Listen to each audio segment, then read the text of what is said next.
Hey everybody, it's Tico. I'm back. Welcome to 1 Minute Motivation. Today I want to talk about why I am not doing P90X3 by the book anymore. And the subtopic is why I used to look up to Pimps. And I'm going to show you how that all ties in.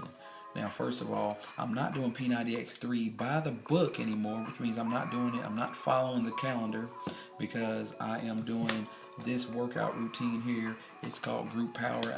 I do it at home because I practice at home, but I need to learn and memorize this routine because I teach it.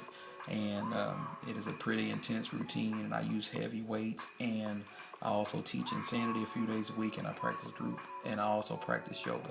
So therefore, I didn't want to get burned out, but I still love P90X3. I'm not comparing these two. I'm not saying one's better than the other. I'm just saying for me right now, it makes more sense for me physically and time-wise for me to focus on learning this routine and teaching and being the best teacher that I can be. Now, I'll get back into the subtopic, which is why I used to look up to Pimps, and I'll show you how that all ties in probably in the second video of this series. I used to look up to Pimps from like the late 80s, early 90s, all the way up until like the early 2000s, maybe 2001, 2002, somewhere in there. And I said I used to because I don't anymore. But I'll tell you why I used to. It wasn't because of the lifestyle. It wasn't because they had a lot of women around them. It was more of the influence that they had on these women. I was fascinated by the influence that they had on these women. I was fascinated by the wordplay that these pimps use to get a woman to go out in dangerous cities and dangerous environments, rain, sleet, snow, or hail, and sell their body and turn around and give the pimps all the money.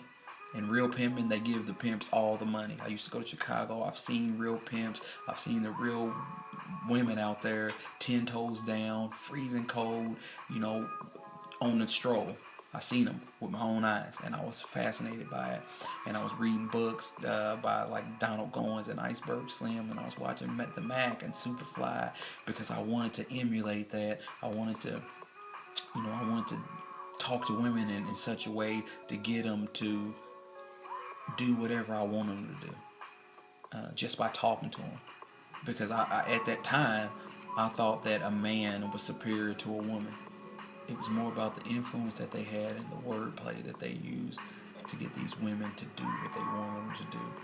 So now that takes me back to P90X3.